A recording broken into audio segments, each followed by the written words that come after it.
there's almost all accounts I think are showing 10 seconds now.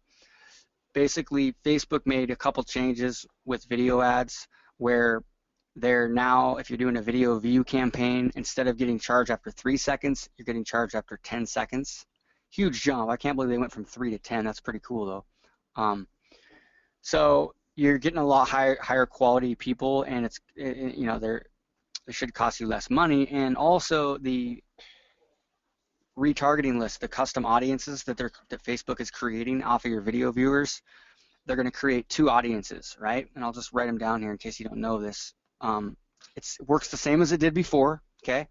If you're going to create, whenever you run a Facebook video view campaign, Facebook now will be updating your custom audiences daily. They create the custom audience at the same time as you publish your ad. It's really cool. So much different than it was 2 months ago. So much better. But as soon as you publish that video views campaign, they'll create 2 new audiences in your audiences section inside the ads manager, and there just won't be anybody in that. And one will be viewed. It'll be the campaign name, you know, viewed. So, and the other one is the campaign name, and completed. Okay. And basically the difference between those two is viewed is 10 seconds and completed is 95% of your video was watched. So now you can run a retargeting campaign to people that have watched 10 seconds of your video or more, or you can also run a retargeting campaign to people that have watched 95% of your video. How do you do that? You just use you do it inside Facebook targeting, because it's now a custom audience. It's now an audience it's inside your audiences, and so now you can, and we can show you that once we're inside the Power Editor and the Ads Manager in a second here. We'll kind of show you that in case that's still confusing. But so Yanko, his question is, it still creates them at the end of the campaign, question mark. So yeah, basically they do, but Facebook now, they're creating them, they're updating them dynamically every day. So if you're running a campaign and it's a daily budget, and you're getting 500 views a day, then your audiences are going to be growing every day. 2 months ago, you basically had to use a lifetime budget campaign, and you had to have at least 1,000 views a day, and then Facebook wouldn't even show the audience inside your audiences until like 2 or 3 days after your campaign was completed, and you never knew if it was going to show up, and it was weird. And so now it's just instantly shows up. But typically, you know, the viewers, it's going to take a day or two for the actual amount for the viewers to show up in there, because they're going to create it, but it's going to be 0, right? The audience is too small, and then after a day or two of running, it'll start to add people to that. So that's how it works. So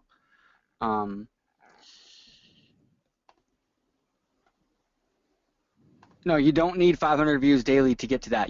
Facebook does not have a minimum now for video views. So if you're using the lifetime budget, I haven't used a lifetime budget on a video view campaign since they made this update, to be honest. So I believe that they updated it. They still update it daily. They don't wait till it's completed. You know, Ralph or Jenny, if that's the case? Well, we just started one today, and it's got 172 views, and it still doesn't have an audience as of yet. So, but it's only been running for. Right? Yeah, it's just started about an hour or so ago. So. Yeah, they typically wait a day before they start showing people in there. Mm-hmm. But that's a lifetime budget, not a daily budget. No, this one is a daily budget. Oh yeah, so daily budget. Yep. Yeah, they're going to update every day. I know that. So tomorrow it'll start showing people in there. Yep. But he's asking if it's a lifetime budget. If they're using lifetime, do they wait until it's completed? I don't think they do. Yeah, I don't know. I don't think they do, but I don't know for sure. So, yeah. So, cool. So, yeah, Chris, so dynamic audience updating for video views, even with the daily budget. Awesome, he said. Totally, it's so cool. Like if you go out and right now, I mean, after this webinar, create a video view campaign and pause it just to see. You'll see as soon as you hit submit, go to your audiences, and you'll see that both of those audience created. They'll have two of them, a viewed and completed. It'll just say audience size too small. And we can show you right now. We can maybe show that campaign when I give Jenny the controls. The one was that. And I believe it updates once a day, so it's like it updates on a 24-hour schedule. It's not like it's live, you know, that dynamic. Yeah, you're right. Totally. It's just before you had to wait till the whole thing was over. So. But also, because it's 10 seconds, it won't populate as fast. But if you're getting fast population with the old 3 seconds, then that was just a lower quality. I mean, those people, we didn't really see a whole lot of value in them. So they may take a little bit long, depending on how compelling your video is. I mean, it might take a little while longer to actually populate inside custom audiences because it's 10 seconds. They have to hit that 10-second threshold. Right. You know. And you know, be aware that if you look at your stats and you're like, okay, I had 1,500 video views, and according to my stats, I had 500 people watch 10 seconds of the video. And then you go and you look at your audiences, and there's only 300 in that audience. Basically, that's just, I don't know what the numbers that show up in your custom audiences are always less than your stats. I don't know why. That's just what we've seen. So expect that. If you have a video that has 10,000 views, you know, and it's showing that you had like 3,000 people or 2,000 people watch 10 seconds of it, your custom audience is probably only going to be like 1,500 for some reason. It's just lower. I don't know why. So it shouldn't be, but because they're all on Facebook watching the video, but that's just how it is. I don't know. I assume that will probably get better too. The other thing is that, and that's a great point. Jeremy Henderson made a great point. It's probably because the same person watched it more than once, and that could totally be it. So it could be unique viewers. You might have 1,500 people that watch more than 10 seconds of it, but maybe, you know, only 1,100 of those are unique. Which totally could make sense. Yep. It's some of the numbers on one of them that seemed like it was more off than that to me, but that's probably, well, for sure a big reason. So, yeah, great point. The other thing is that this is huge right here, this last one. We've been talking about this for a while, and this is really important for you if you've been on any of our recent video ad webinars or watched any of the recorded webinars. And if you're new to Facebook Ads University and you have not watched one of the last, like the office hours video ads webinar, please go back and watch that right away. If you're interested in all, you've got to watch those videos, those video ad webinars. But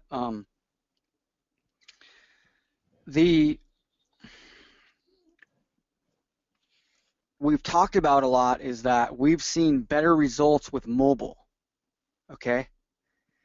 And one of the reasons why, the biggest reasons why, is because the Facebook is letting us add a call to action button on the video player itself. So somebody can click the button and be taken off of Facebook to your landing page. And it shows up right after the video plays, not just at the very end, okay? But that was only showing up in mobile, okay? It was showing up in desktop if you like went into your ads manager and you previewed it, and then you know how you can preview your ad and you can look at it in the news feed. It would show the call to action button on there on desktop, but it never would be there in the actual ad itself. And so the ROI and cost per lead, cost per sale statistics were way better with mobile in most cases. Now, Facebook has updated that. I just saw, and we've kind of a couple times seen this randomly, but I just saw another one. I saw this in my news feed, by the way. This ad with Betty Rocker. We all know who she is. Who's that? And this is not like a preview ad. This is in my news feed because I was probably retargeted. I was retargeted by her because I was on her sales page, probably on a call we were, doing together. And this was like 2 days ago, maybe 3 days ago. And the Learn More button. This is a desktop ad. This is a big, big deal. And which makes it not as important to have the link, over here anymore. You still might as well add it, but it's not as big a deal. And also, when we were previewing them earlier, the button was over here. Like, let's see if I can find it real quick here. This was not an actual ad. This was a preview ad, but and I think it was one of the guys from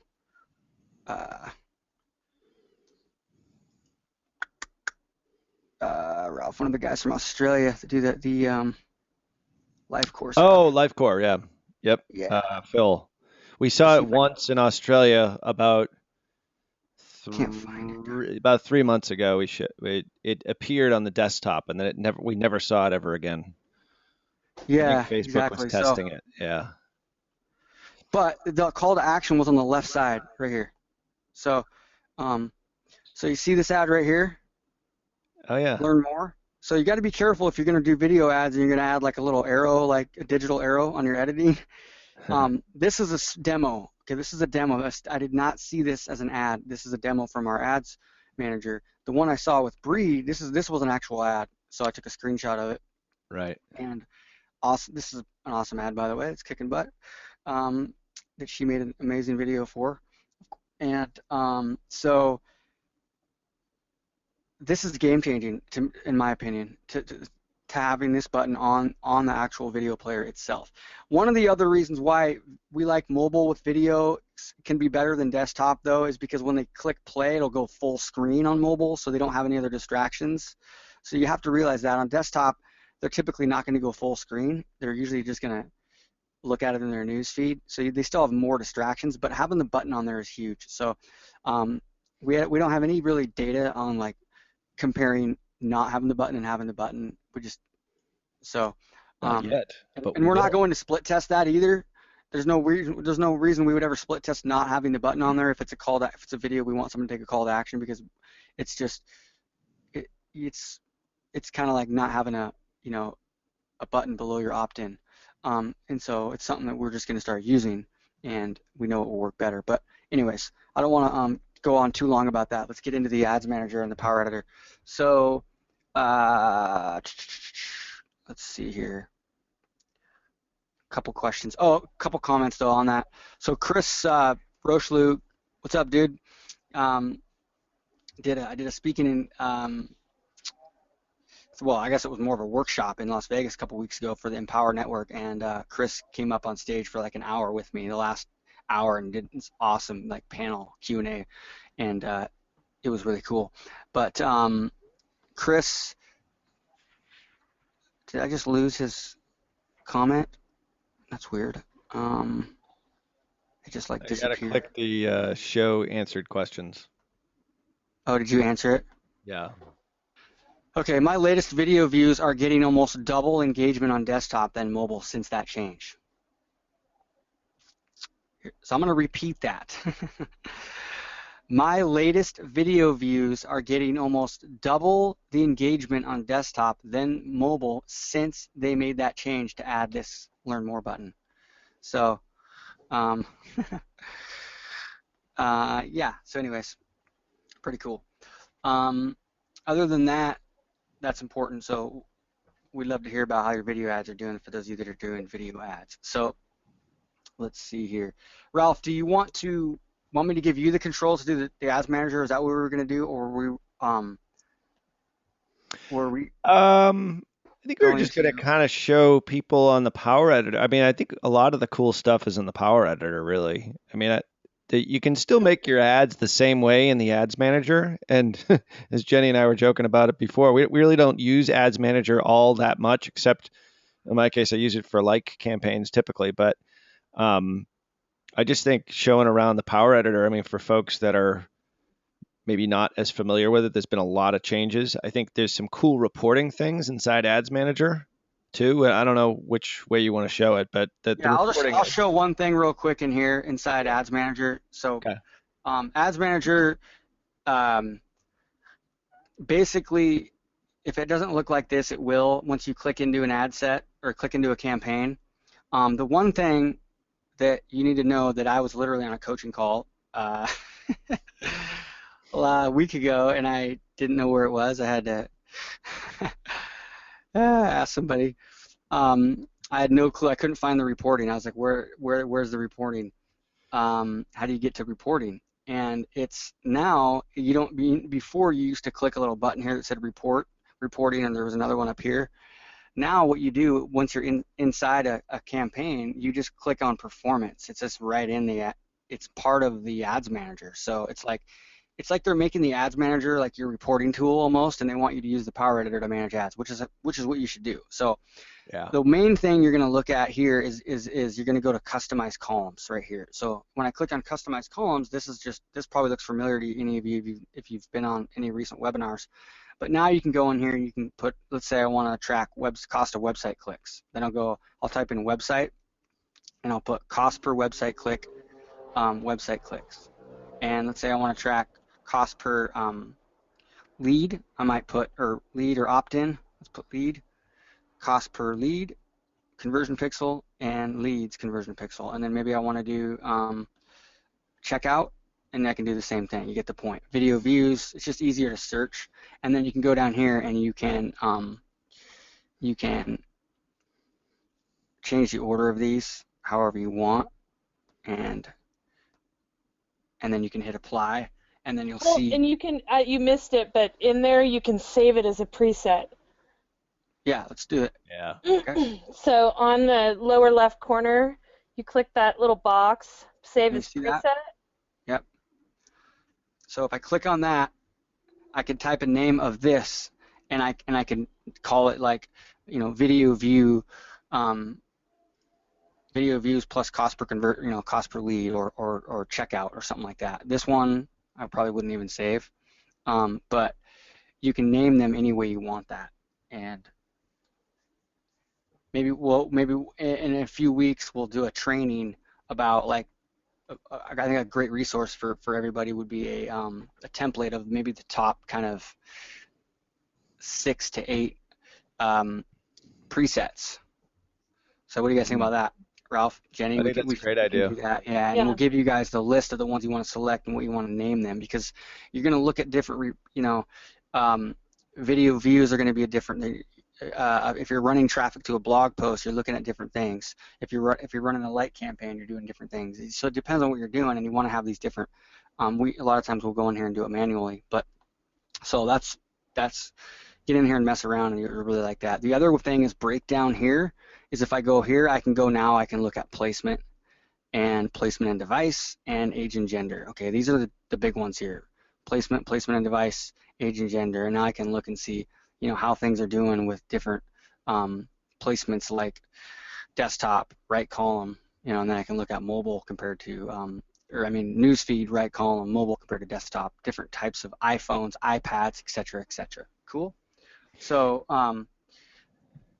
that's basically kind of the most important thing to understand about the Ads Manager, and that's what we use it for, is reporting. So if I go over here now, I can click on Power Editor, and the cool thing is now they actually pop it open to a new window finally. Before they would just go to the Power Editor, and then you would lose the Ads Manager, and you wanted to copy this and put it into a new tab. Now you can click on Power Editor, and it pops open into a new window, which is really cool. So. Hey, just one note on the Ads Manager, Keith. Yeah. I think basically what they did is one of the things that we advocate so much, and I think anybody who's a coaching client or has seen any of the webinars prior to this, is reporting. And reporting was always, that reporting tab always kind of opened up into a separate tab, and it was isolated all by itself. It's like they've merged Ads Manager with reporting together now, and it's really cool. And if you set those defaults like Jenny mentioned, you can just at a glance just go into your Ads Manager, see exactly how your campaign's doing for any specific metric. And I just think that's a big, at first, everybody who's in the Facebook group, we were sort of all talking about it and bitching about it the first couple of days, but now I'm like a huge fan of it. I really like it. I've gotten to like the Power Editor as well, which we'll get into in just a second.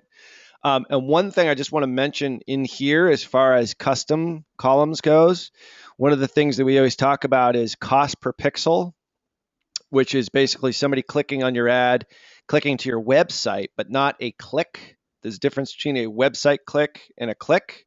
You now have the ability to filter by website click-through rates, which is really cool. That's another one of those little things that you can add to what you're seeing there on Keith's screen in the customized columns. So if you put in website, website CTR, that's brand new, because that's awesome. Because you can look at CTR and you say, oh, wow, I've got a CTR of 9%.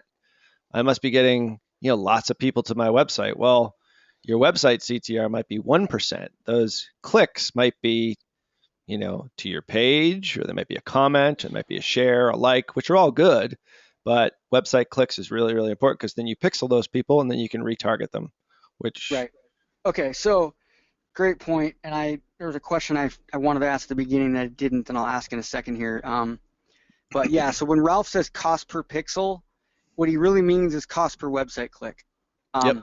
Why is that cost per pixel? Because we know that as long as you have your custom audience pixel on your site, that every time you get a website click, you're getting somebody added to that, pixeled and added to your custom audience, which is a remarketing list. So, all right, cool. So I'm going to give Jenny the controls, and then while I do that, if you could type in the question box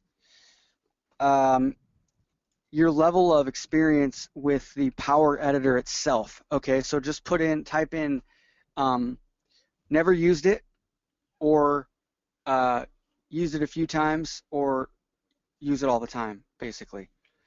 And we want to see that. Okay, cool. So we've got use it all the time, none, used it some, a few times, never used it, use it all the time, once or twice, never used it, never, a few times, never used it, 0, almost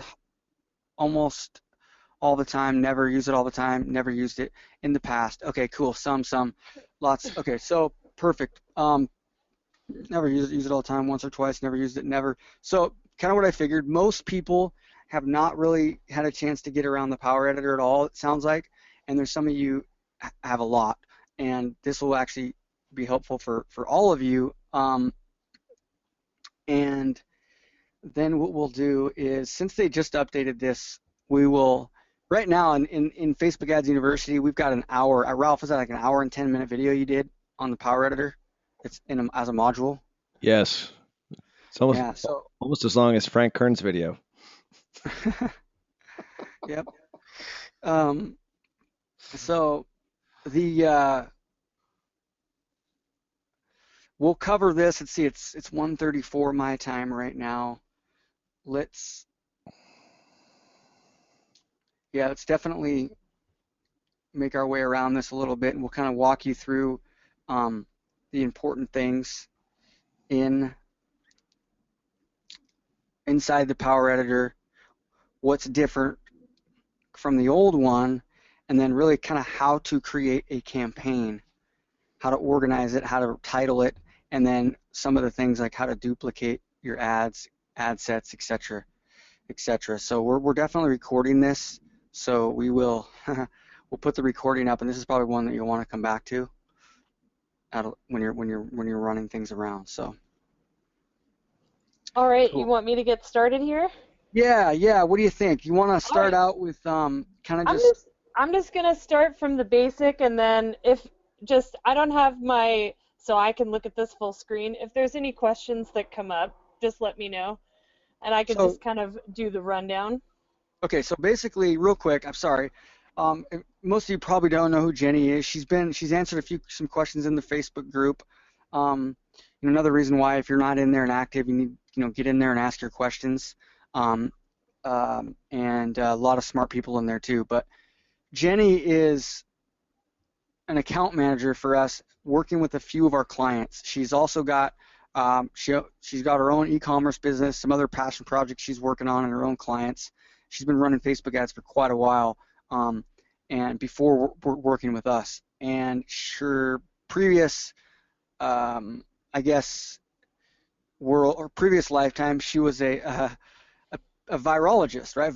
Do you say viral? How do you pronounce that? I was a molecular virologist. Molecular virologist. So she has her PhD in molecular virology, and she's a scientist, basically. So and now she's kind of like morphed into a Facebook data scientist. So she loves looking in here and figuring out holes, experimenting, finding better ways to do things, and looking at numbers, looking at trends, those types of things. So she's really helped out a lot. She's helped out with some of our client campaigns in a big way. Taking a couple campaigns that we were having that we're having a tough time with and really kind of turned them around. So, so I asked her to come on and see if she could help kind of do this, because she's actually been in the Power Editor a lot more than us the last couple of weeks since they switched it over. So we've been traveling all over the place. But so that's kind of Jenny's background, and thanks a lot again, Jenny, for kind of helping out with us with this. No, no problem. And did we say she's awesome? Thank you, guys. So I just want to get started just at the bare bones. If you've never used Power Editor before, you have to think of this as like a snapshot of whatever is in your ads manager at any given time.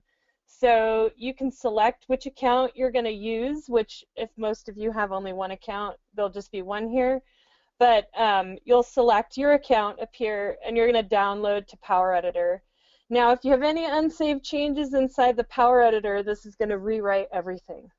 So you need to, I don't know why they say download, but it's basically you need to upload everything from your ads manager into what's on your screen. Hey, so, real quick, sorry, I just want to interrupt. I'm super sorry, but when I mentioned that Ralph did that on hour and 15-minute video, that was with the old Power Editor. So we're basically doing this because that's outdated already. So for those of you that want to go in there and watch it, we're going to replace that video with this, and then probably another video just dedicated to that. But yeah, so that's basically the old Power Editor because it's all brand new in the last couple weeks. So yeah, okay. So basically this next little area, if you were using it before, there was a drop down and it was really hard to figure out where you are. So if you did use old Power Editor, your page posts are in here. I've never used this reporting. The image library I think is only for new stuff, so I think starting now is when the image library will start to work, and then you can look at audiences and stuff. So this is almost the same view as you would see within your ads manager if you create any custom audiences. So I'm just going to go through and show you basically how to create a blog post clicks to website campaign. So basically right here, you'll click this create campaign button if you want to create a new campaign. So I'm going to call this one blog. Obviously, you pretty much always are going to use auction here. And here is where you could choose the different, what do you call it? Objectives. Objectives, yeah. So you can do website conversions, page post engagement, video view ads, but for this one we'll just do a clicks to website. A new feature that I do like is that you can actually make it choose to create an ad set and an ad right in this interface.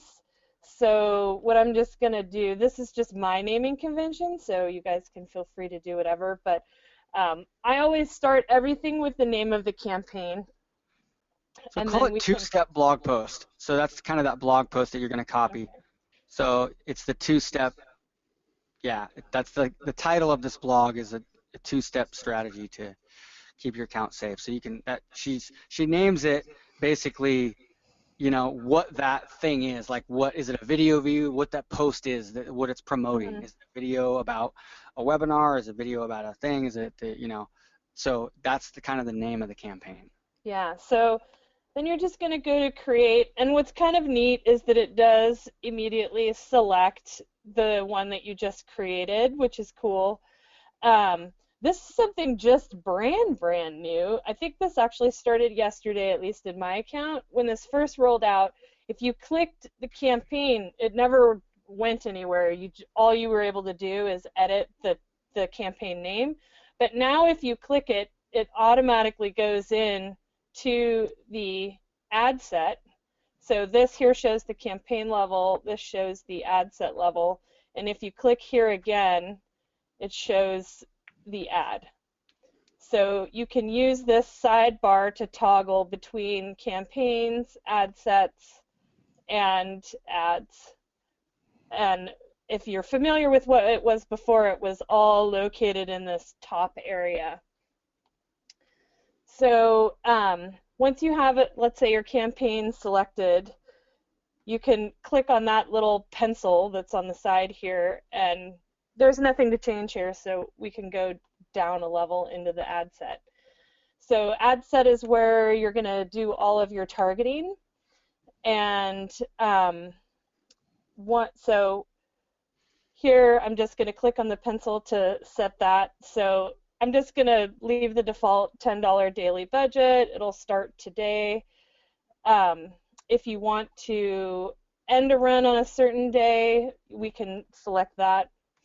One of the neat things, and was it here, that Ralph found was that you can actually decide to have this name your ads for you.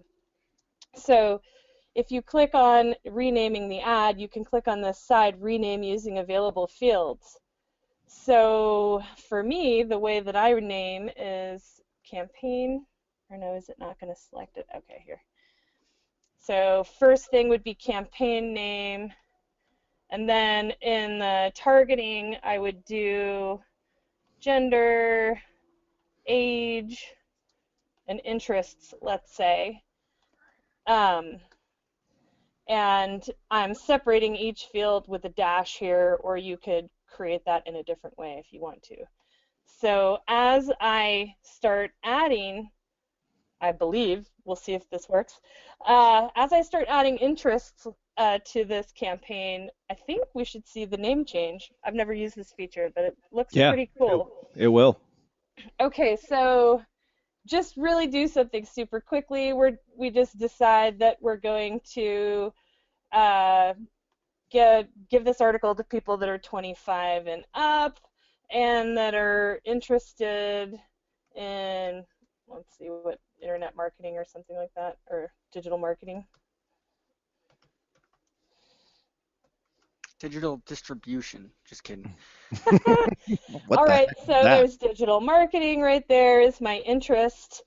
And for those who are not really familiar with Power Editor, I think over the Ads Manager, this gives you a ton of power to do a ton of stuff. So under more demographics, you can choose relationship, education, work, and this is even more detailed than what you see in Audience Insights. So you can decide to do digital marketers with a net worth of $1 to $2 million if you wanted to. And there's 29,000 people there, so that's pretty cool. So that would be how you do your targeting. If you are used to serving friends or fans of your Facebook page, you can click on this and choose people who like your page, friends of fans, exclude your fans. Let's say if you're doing a like campaign, you can exclude people who are already fans. If you want to advertise to people that use an app or friends of friends, and you can actually advertise to people that are going to an event. So if you want to send out a reminder to all the people going to your event, you could do that too. So that's pretty much there. And then you would choose the placement. Now, I normally actually, oh, see, it didn't add that yet. We'll see how that goes. I normally separate mobile versus desktop unless I have ad copy in such a wonderful way that it looks nice on all platforms. And I don't know what Keith and Ralph think about this, but I never get any conversions from the Audience Network, so I always turn that off no matter what. Yes, always turn it off. Yeah. It's like a display network of Facebook. Yeah, but I've never gotten a single conversion from it. So no, we never use it. Yeah. So here again, you can optimize for clicks to website, reach, clicks, impressions. I typically, for a CTW campaign, this is what I leave it at.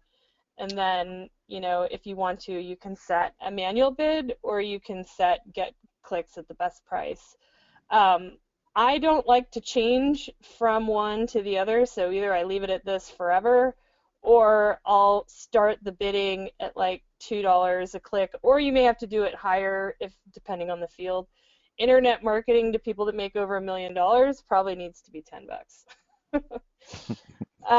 Safe to say. Yes.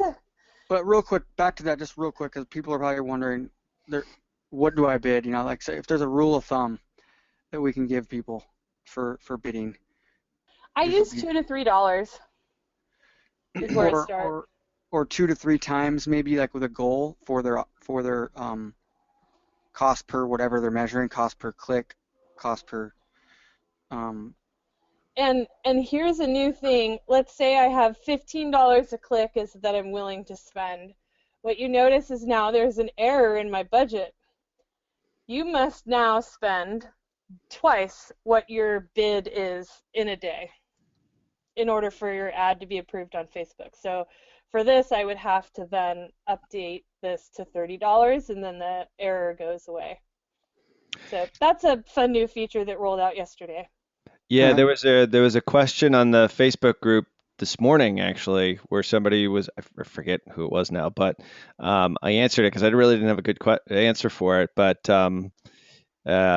that probably was the reason why. So if you're bidding like $2 per click or $3 per click, let's say, and your daily ad budget is $5, that error message will show up. That just showed up today. Because I did one yesterday and didn't get any impressions on a campaign, and that's exactly what the issue was. And now we're getting lots of impressions. So thanks, Jenny. No problem. that one really got me for a little while. So, okay, so that's pretty much how to set up the targeting. Hey, just a question: do you save your audiences, like that interest that you have right there? Because let's say you're testing audiences, for example. Let's say you've got, I don't know, 10 ad sets, and you're trying to test which audience actually works best. And then maybe you're going to redo it. Like you can actually save that as a specific audience, like digital marketing plus $1 million, like by clicking that save this audience down a little bit lower. Yeah, so you can save it right here and then create a name for it. Yeah, which is super helpful. Then that'll show up inside your custom audiences tab too. So you don't have to keep adding. I only do that if I have one that's good. Right. Yep. If I'm just testing a bunch of audiences, then I don't save them all, because then my audience area gets really confusing. Mucked up. Yep. But you can delete them later if you want. Yep. And so one of the really cool things that you can do really easily in Power Editor, I didn't set I'm going to just set it as ongoing because it's erroring me. One of the really neat things that you could do is easily duplicate and do stuff like that. So normally if I'm going to duplicate an ad set that are going to use the similar ads, I'll wait till after I create the ad. But just to show people quickly here while I'm in the ad set area, this here is the button for duplicate. So all you just do is make sure that you check this box and you can duplicate. So you could keep it in the same campaign, choose another existing campaign, or you can create a new campaign if you want. So if we want to duplicate, let's say 2 posts, we select both of them, duplicate both of them, and so on and so on. And let's say you have posts where you're just, switching. Let's say it's all the same targeting and you're just doing image testing with one ad in one ad set. You can select all of your ad sets and then, set the value. So let's say I'm going to select this as a $30 budget. I can have them all start at the same day, same time, and then have them all have the same targeting. So if you find out that halfway through you want to start, lowering your bidding to try and improve your CPL or whatever, you can change it for all of them at the same time. And if there's anything different between them, let's say you're doing this exactly the same, but you're targeting different locations. You could set all your targeting for your individual locations and then just go into one at a time and then select, one to be here. Let's say we don't want to do US, we want to do Canada. You can do that in there. And oh wow, there's only 20 millionaire digital marketers in Canada. um, and the other thing that you could do, which I didn't think, is here you can choose, if you have already custom audiences saved, you can choose them here. And let's say we have a buyer's list here for some specific thing. You can actually choose right here is, I want to exclude people that already purchased. So that's one really good thing if you're running, let's say, opt-in. Just create an audience of people who opted in, and then when you're running anything, always exclude those. So you're not running ads to people that have already opted in. So that's some neat tricks that you can do there. And it's got that cool map now, isn't that? Yeah, so if you can't, I think it's trying to teach, us geography. I believe so, yes. Yeah. You don't know the name of the country, maybe you can identify it on the map. Yeah, and so, I've never seen this one. I've never actually used this. That's actually a really cool feature. But so, if you didn't already go save your audience, you can select your ad set and save the audience. I've never used either of these features in here, so I don't really know what they do. But let's see what this does. Yeah, that's killer. Yeah, that is brand new today. Yeah, so you can add an ad set, let's say, and you go, okay, these this is like Quia. This is like kind of like some of those third-party apps. Yep. Yeah. Let's say you want to split it boys and girls or something like that. That's a really neat feature. So it'll help you create, I guess, a new ad set. And here, as you can see, it's adding. Now it's adding my name. Keep that on there. Keep that on there for a second.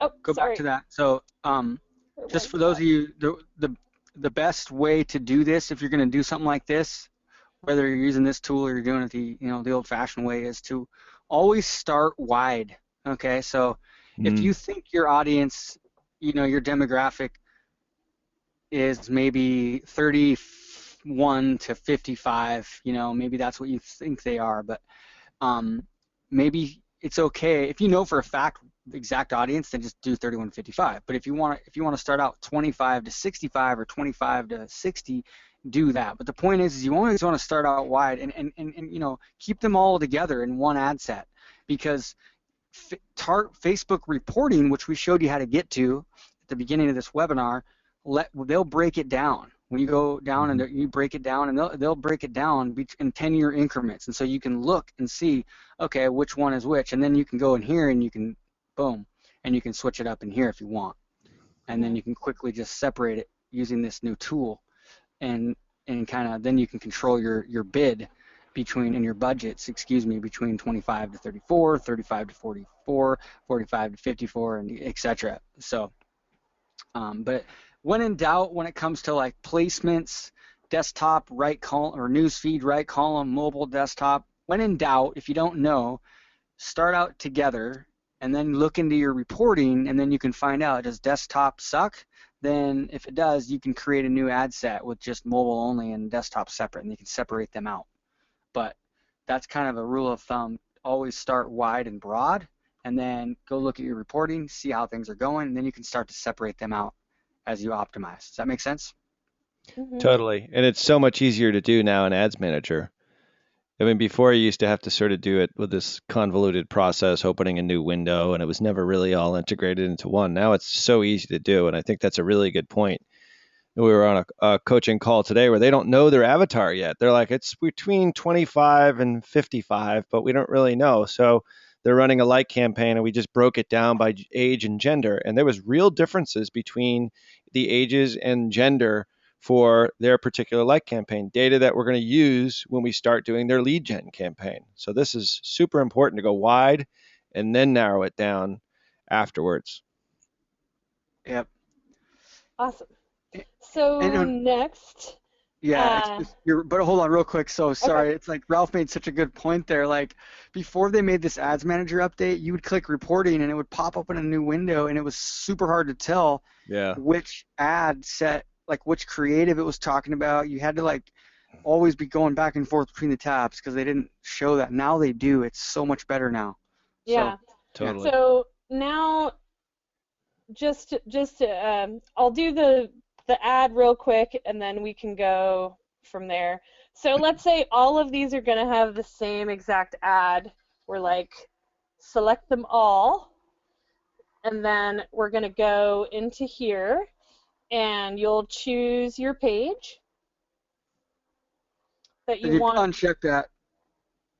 Uncheck Uncheck this. that. Yeah, there you go. And then, but anyways, you'll choose the specific page that you want. Yeah, you want to choose dominate web media, not dominate web media demo. Wait, if you're going to create a new one, yeah. Oh, I'm not going to actually upload this ad. Don't worry. Okay. It's all over the place. For all those Canadian multi-millionaire internet. Exactly. So you do have the choice to use an existing post. So if you have a post that you want to do, it'll show you, let's say, recent posts here, or you just enter the post ID here and submit it. And so if you have page posts here, you can find the ID here under your page posts. So if you posted something to your page and you're like, hey, this looks really awesome, I want to run an ad on it, then that's exactly what you do. You go in there and you find it here. If it's older, you did that pretty quick. People might not know where you are right now. Yeah, so page posts is located right here. And so you could see for this demo campaign or demo Facebook page that there's 2 current posts here. And the ID, you just click on this and you can copy it and then go back into your manage ads and go to edit. And if I enter a post ID here, I could submit that. And then you're like, yay, there it is. Or you can create your ad right in here. So by clicking here, there's the choice of a single image or the carousel one. I know they're really trying to push the carousel ad, but I'm totally not a fan. And that's for more e-commerce style companies, and that's what Facebook, wants to tap into. They're trying to get ROI. They're trying to show ROI for big e-commerce companies. Mm-hmm. That's what that's for. Okay. They have lots of SKUs. So I want to promote this 2-step advertising excellent article by Ralph. And so what I do is just throw the URL in here. And what I do is I don't always want to just use exactly what was on the metadata on the page. So I just have this, I just normally create like a Google Doc that has the text that I want to use. So first I'll just quickly grab the post copy, which is now called text. They love to change the names of these things every now and then too, to make it easy. And real quick, while you're doing that, so notice how she does not have a character limit right now there. Yes. In the text, just like you don't when you're creating a post right on your Facebook page itself. However, if you're using the ads manager to create an ad, just like this, you have a 90 character limit when it comes to this text area here, which really sucks. I don't even know why they do that. It's stupid. Yeah, I don't either. It's like set up for red column ads. It's weird. Yeah. But, and then I don't know if people were watching. I was just formatting this, so I wanted, one sentence and a space and another one and a space. So you can format it in here so you can see it. So then I'm just going to quickly grab the headline, grab the description, and grab my link here. Just trying to get through. Where's my display URL? Cool. So it'll show you here on the side what your ad looks like. So you just want to make sure that everything's good. This particular image is the image that I want to use for continuity between the ad and the article. And one thing that's neat right here is that you can toggle between the news feed and the right-hand column. This actually doesn't look too bad, so I might actually use this, but I always look to see what the right column looks like and get rid of it if it looks completely terrible.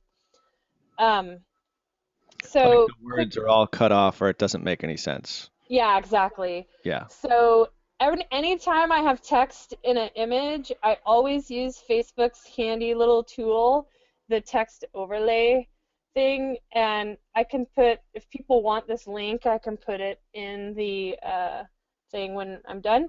But anyways, you just go to this text overlay, and I'm going to choose the image that I have here, and it uploads it.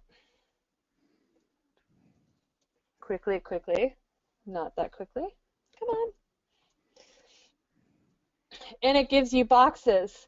So even though this box right up at the top has less than 10% of it containing text, it is still 100% filled in the eyes of Facebook. They do not care. So one thing, if you are putting text and it spans 2 boxes, that's going to nail you, right? So you need to move your text in the image to make sure that it fits. And this so that counts. One should be, if that one was borderline, which is not real borderline, you would want to move both those down just a tad bit, right? Yeah, like you could put social advertising tips for the potentially in here, or I would make. It wouldn't matter. It's taken up 2 either way, isn't it? Even if you move it down, never mind. Yeah, but if you made this font a little bit smaller, you could fit all these in the same. But let's just say, no matter what, you get 5 boxes. Now, if it was me really running this lab ad, I'm sure Facebook would go, there's a G right there. Oh, there's an H. Denied. Because apparently they have extra strict rules when it comes to me and 20% text. Text on the image. I didn't think of that. That's actually cool that you picked. I'd never even noticed that. One thing you don't have to worry about for text, though, is if you're showing like the picture of like an ebook or a cover of a DVD or something like that with text on it, they don't count that text. So they say. So they say. So yesterday we uploaded a campaign and inside Power Editor they rejected it, but I re-uploaded it again and then it was approved. So inside Power Editor they wouldn't allow me to upload it, but I just re-uploaded it. And then I got it approved from Facebook, and we got 15 ads approved for the same image. So that's what they say. So. And another trick I do definitely is if I do have image and I'm worried that this G may do something, I load one ad and I wait for it to get approved and start serving, and then I duplicate. Because the last thing you want is to create 10 ads with the same image that all get nailed at the same time, because that's one way that you can easily get your account shut down. So I think we're pretty much good here. So right now this is pulling the image from the page, but if you don't want to use the image that is on your page, you can always select the image here and then upload it this way too. And I don't know if everybody here knows, but if you ever forget the recommended size, and I'm just not going to worry about that, but if you ever need to remember what the recommended size, it's actually written right here, 1200 by 628 pixels is what they want. And then you can add your call to action button, so you'll see what that looks like. And again, I always double check the call to action button on the news feed for mobile, because sometimes, see, it totally just killed my title right here. So I may decide not to use a call to action because I've got good CTAs already in this. They know it's a blog post and they want to read about the new algorithm. And then finally, we can add pixel, any kind of pixel, if you want, to the ad. And then once you've got everything where you want it, you're just going to click here, and I'm not going to do this because these ads are not ready to go live, but you need to upload changes. So let's say you created a bunch of stuff and you realize that you really messed up. You can always download to Power Editor and overwrite everything that you did, but make sure that, you know, when you do make changes, I also like to upload regularly. So it's kind of like when you're typing your thesis, you want to save regularly so you don't lose anything really bad. I upload regularly, so if I'm working in a client account and I'm creating a lot of new ads, I upload after every single ad is finished, just so I don't lose my work. Yep. Yeah. And also so it gets approved too, so you don't do like 200 ads and they all get rejected, which is a ding against your account. That's a definitely smart thing to do. So were there other questions or? Yeah, I've got to touch on a couple things. One really good question is I'm gonna read it off. It went away, but well,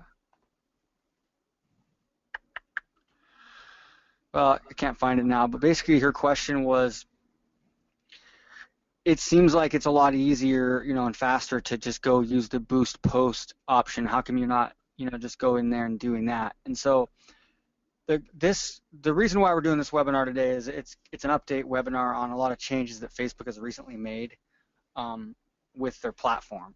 And so that's why, like, if you go into the members area in the Facebook in the Fast Start system, which is the very first category, I've got how to boost your first post, and that's definitely one of the and I talked about it in the last webinar about the 9-step process.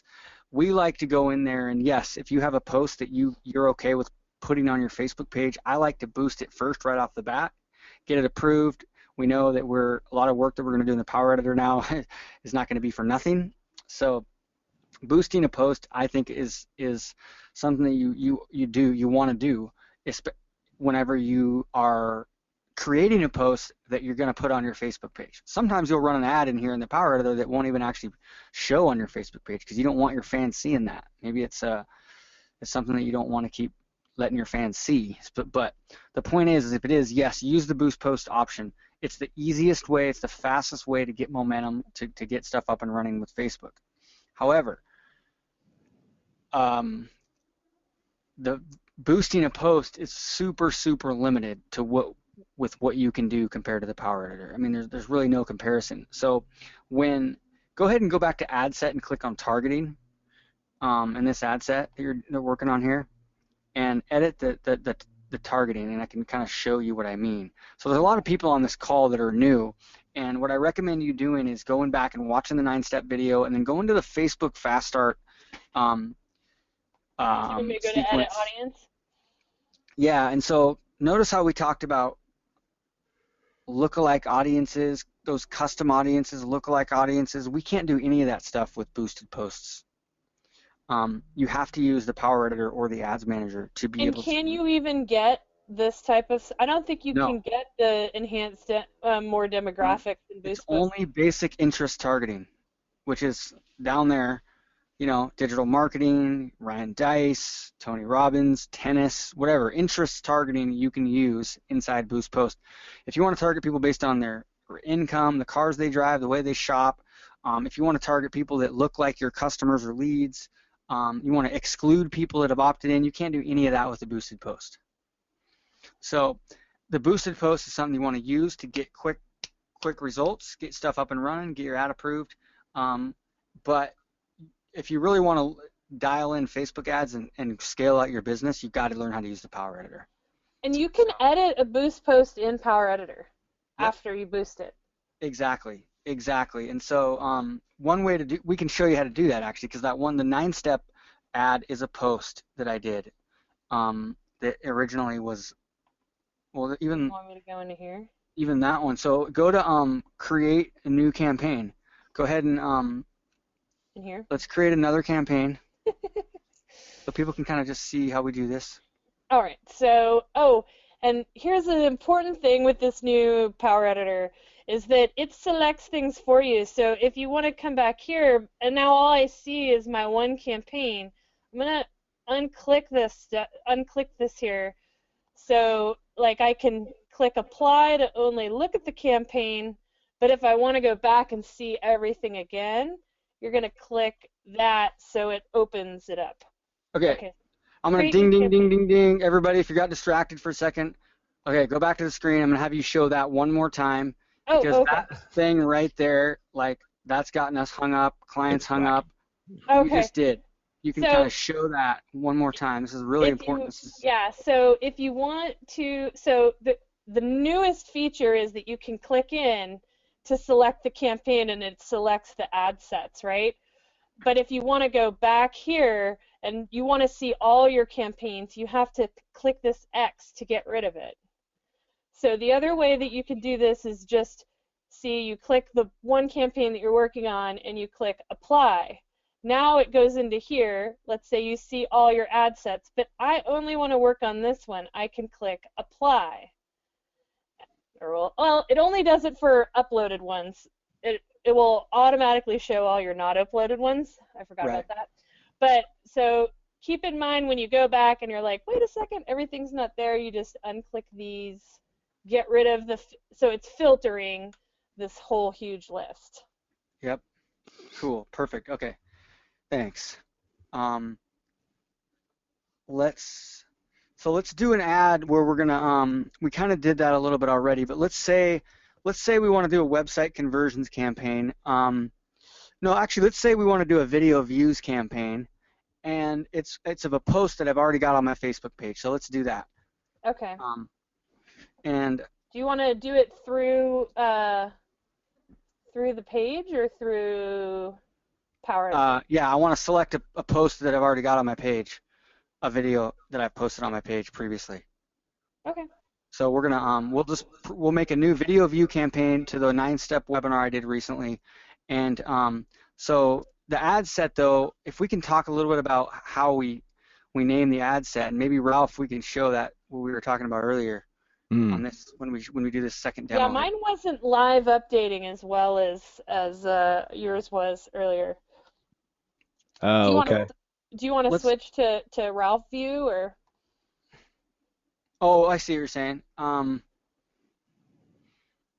Yeah, do you have the Power Editor up, Ralph? In my account? I do. It's not on your account though. For right now, let's just let's do this again, and we can save that for right after this, because that's this is a little bit more important, I think, so people understand this part right here. So create new ad set. Can you name the ad set like we would name a normal ad set, just using like the regular way? And so like create new. No, 9-step webinar is fine. Then you put 9-step webinar there too, right? And then you're also gonna put the targeting or the placement, right? Yeah. So let's say I'm gonna target women 25 to 50, you know, / digital marketing / mobile news feed, and then if let's say I'm going to have 2 or 3 different ads for this, I would do -1, -2, -3. Yep, exactly. And so the ad name down below would be 1, 2, and 3. So let's name the ad 1. Or well, for me, I always do it like this so that I never have to go up a level. I know exactly what I'm looking at. Right. But so she actually that's just my convention. Right. But okay, yeah, that makes sense. Except you wouldn't have the 1 there, would you, on the ad set part? You'd take that off down below. I normally do 1 image per ad set, but that's. Okay. But if I was gonna have 3 ads in this ad set, I would take the 1 off there. Yeah. Okay, that makes sense. Perfect. Okay. So now we're in 9-step webinar video views campaign. Yep. So we can click down here to transition to just this, and like I was saying, unfortunately, when you have a ton of unuploaded stuff, even if you apply that filter, it leaves that stuff in there. So you just want to make sure that you have the correct one clicked when you're in the editing mode.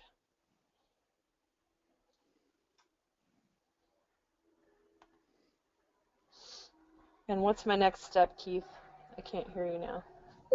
Okay, so let's see here. What I want to show is we don't really need to go do all the audience stuff right now, because people understand that. I think we're gonna target all those things that you just listed out, right? Digital marketing, that age group, all that. But we're not gonna now is Dominant Web Media not showing up for you in your list? I don't know that I'm a page. Okay, shoot. I'll add her. Yeah, but now she's gonna have to download the Power Editor to do it for it to show. Oh.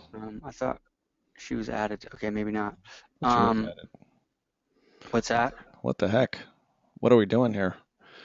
All right. No, yeah, that won't take effect for a little while anyway, but. Okay.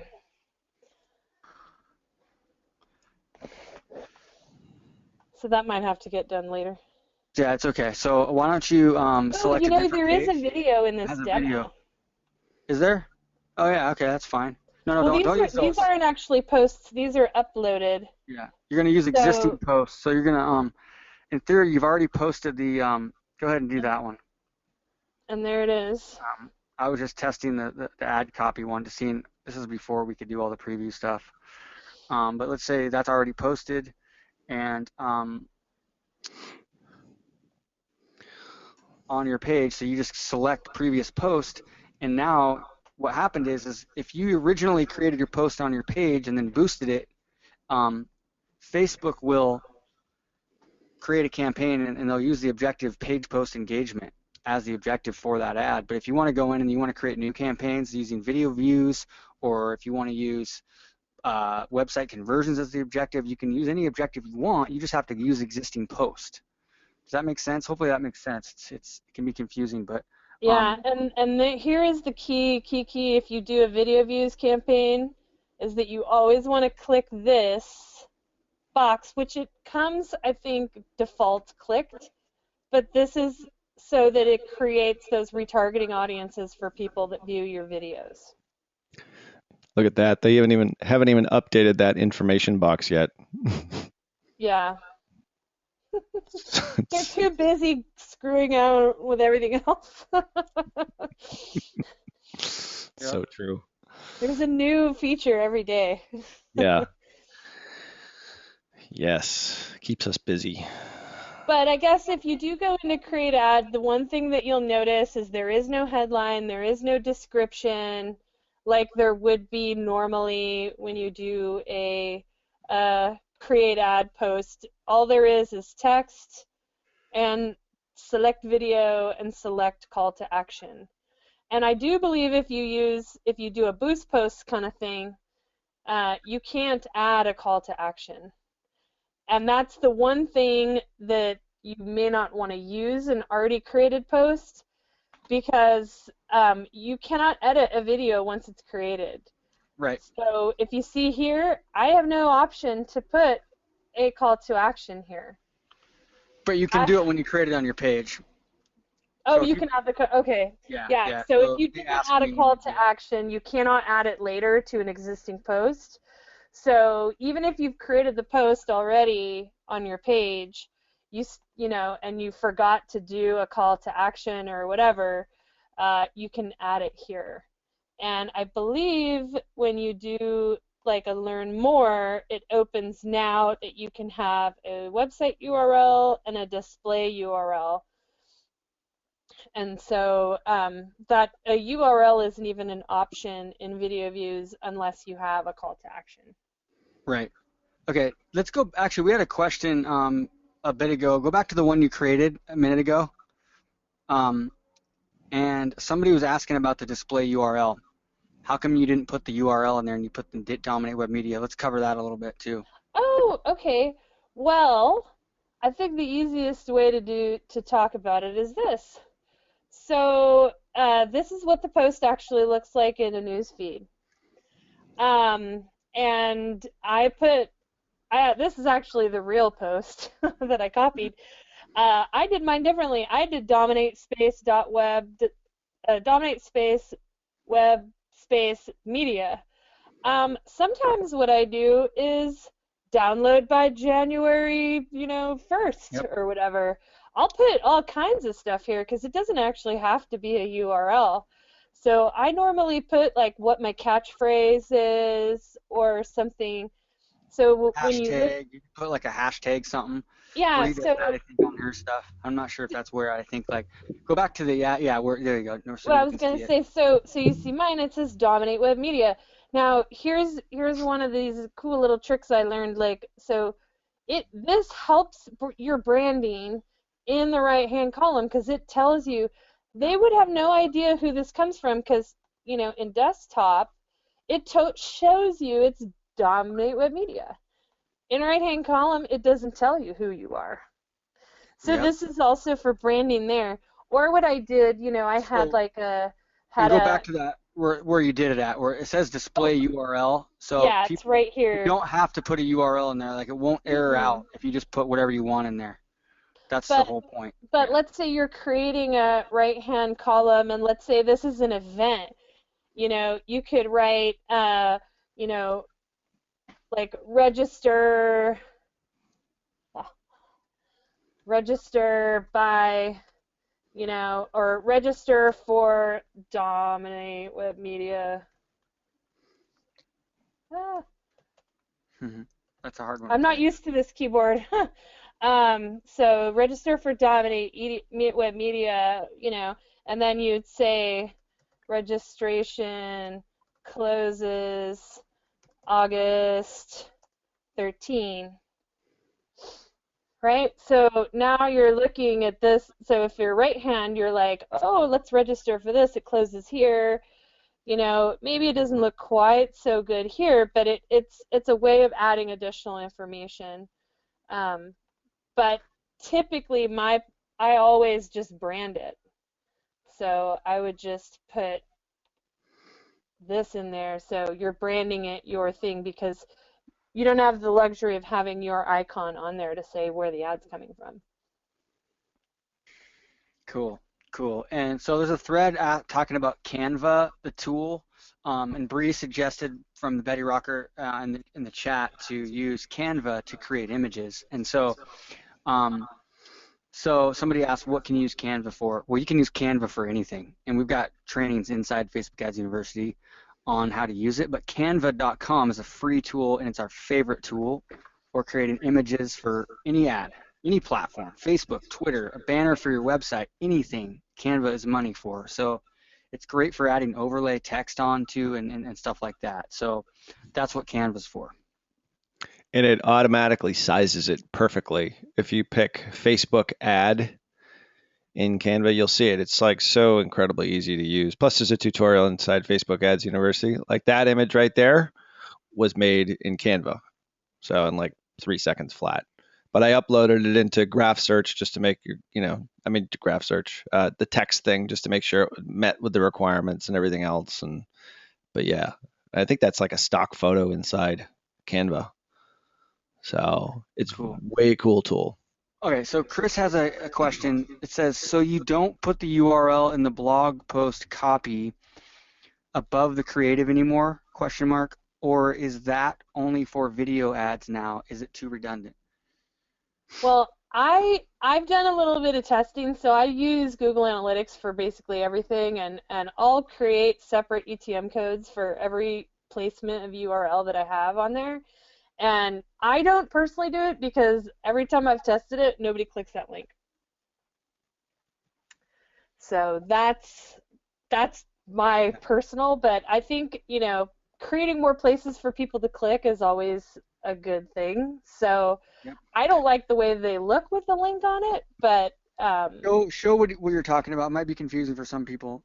So okay. show exactly what we're talking about in it. So here you'd say read, and then I would throw the URL in.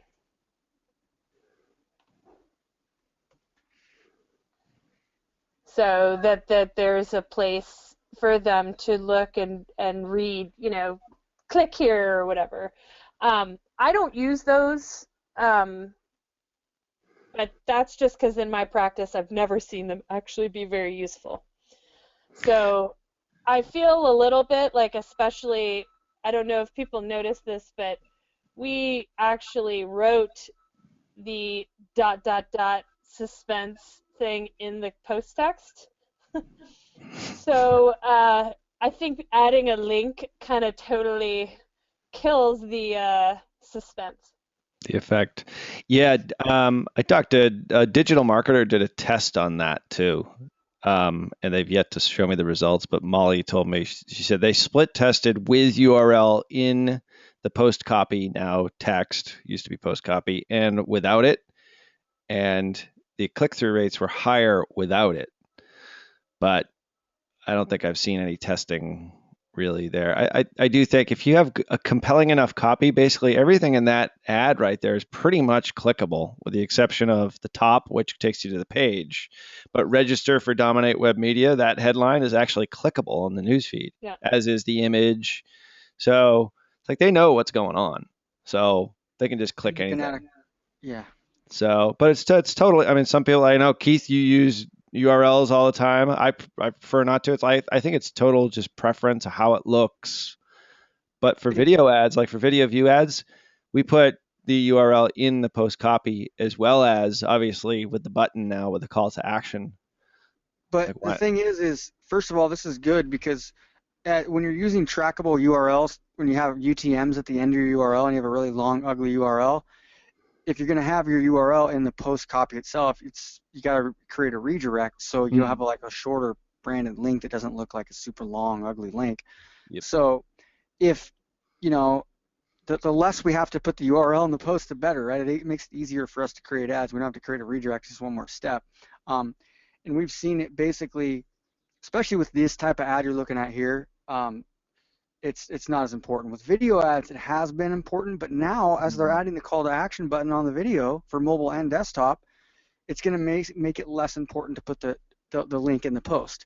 But there's going to be some style of ads where you have long copy and stuff, and you want them to read. It's a different style, like a content kind of engagement style of ad. You might put a link at the end of the post. It'll be required. So, but if you're doing a short, quick ad to get somebody to a blog post, totally makes sense. Right? Why you wouldn't need the link in the post itself.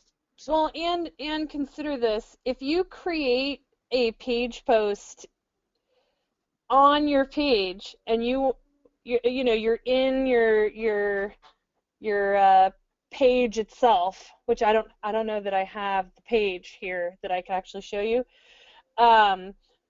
You do have to put the link in just to get the link to happen, but then you can delete it. Let me just see. Right. No, yeah, you might want to show that. So let's make sure. I'm going into pages right now. I'm in Dominate. Let's see here. See, I don't think I have. I could just choose another.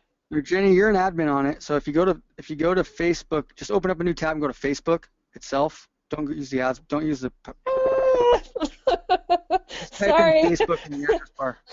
Well, I'm just gonna. Okay, let's see. Now I'm in the wrong business manager. Sorry. If I go here, does that take me to it? See, I don't know that I'm a page. Just type in Facebook at the top of your address bar. Oh, okay. No, I got it right here. No, that's not the right one, but that's okay. Okay. Well, it'll get the point across. Right. So if you're posting in here, and the only way to create a link post is to grab the link and put it in here. And so now you have a link post here. You can change the image. So all this stuff is coming from your actual page. So this is like metadata or whatever's in the page. So sometimes this looks like absolute crap if you don't do your metadata very well. But so what you can do is now you've created the link post, the image, and these things are all going to link to this. You can now delete the URL and then add the post copy that you want. Right? And I don't know why there's a hard return there. There we go. And I believe you can also edit the title I never make posts this way, but yep. So I can change the title, and I can change the description. And I wonder if it'll let me change the link. Yeah, I don't know. I don't think so. No. So that's the other thing you can't change. But you could create a good-looking ad this way by doing it like that. So you don't have to keep the link in there, but you have to start it that way. And or you can create the post the same way in Page Posts, which is located here. So you just go to Create Post, and then you would put the URL, post text, and this, and you can add a call to action button. And then once that's done, it'll be listed in this list, so you can get the ID from it and use it. And when you create a post in this thing, it's not published. So you can actually, once you create a post, you can schedule it to be published, or you can use it as a dark post. Yeah, that's the old way we used to do it before you could create them inside. Yeah. Power Editor. Yep, exactly. Way better now. Yep. Okay, we're an hour and a half in, so I want to kind of wrap this up. I know it's a lot. I know there's a lot of you. It looks like that are brand new, and this is probably over a lot of your heads. If you haven't got a chance to get in there and like work in the ads manager or boost a post or anything like that, but hey, you might as well get right into the fire, because you know what, the ads manager, Power Editor, it's all pretty much brand new. So just the fastest way to learn this is to get in and do it, and fumble around, watch this video a couple times. This is like, if you can, I would recommend going and creating 2 or 3 different campaigns with 4 or 5 different ad sets that have different targeting. Even if you're not ready to run any of them, if you can literally go in and practice in the ad. I wish we had a simulator, but we don't. If you can go in and practice right after watching this webinar, it's going to sink in so much faster, even if you're not ready to run campaigns. I would just really recommend getting in there and yeah, when you practice uploading them so you can look at it, but just make sure when you do that the date is set for not today. So schedule it for September 1st, or something, so that you can play with it.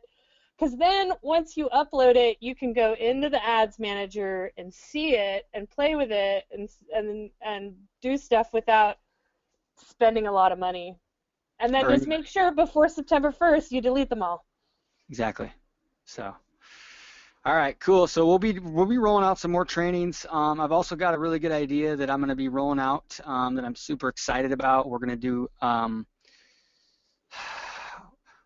little 30-day challenge, and I'm going to be doing it right along with you guys, and to help, really get things rolling, get things going when it comes to boosting a post, creating a content campaign, creating a lead gen campaign, and kind of going through that, building your own kind of user experience design, which is like that step 1 in the 9-step process. But we're gonna do one for members only, and I think it's going to be really, really, really fun and a good way for all of us to get some things implemented that may have seemed too daunting and too overwhelming up until now. So I'm going to make it so it's not that way. So super excited about that.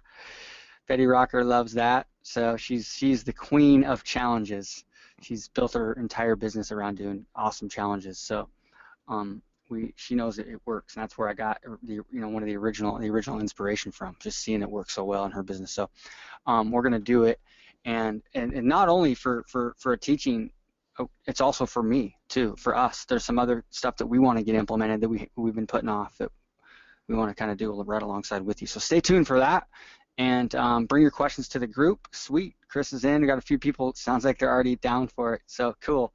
So when we do, trust me, I'll be following up soon on that, on what we have planned for that. We're going to be doing prizes. We're going to be doing prizes for everybody that completes it. We'll be doing a grand prize as a drawing. So cool, fun stuff like that too. So stay tuned for that. Bring your questions to the group. Talk to you all soon. All right. Have a great week. See ya. Thanks, Jenny. Bye-bye. Thanks, Bill.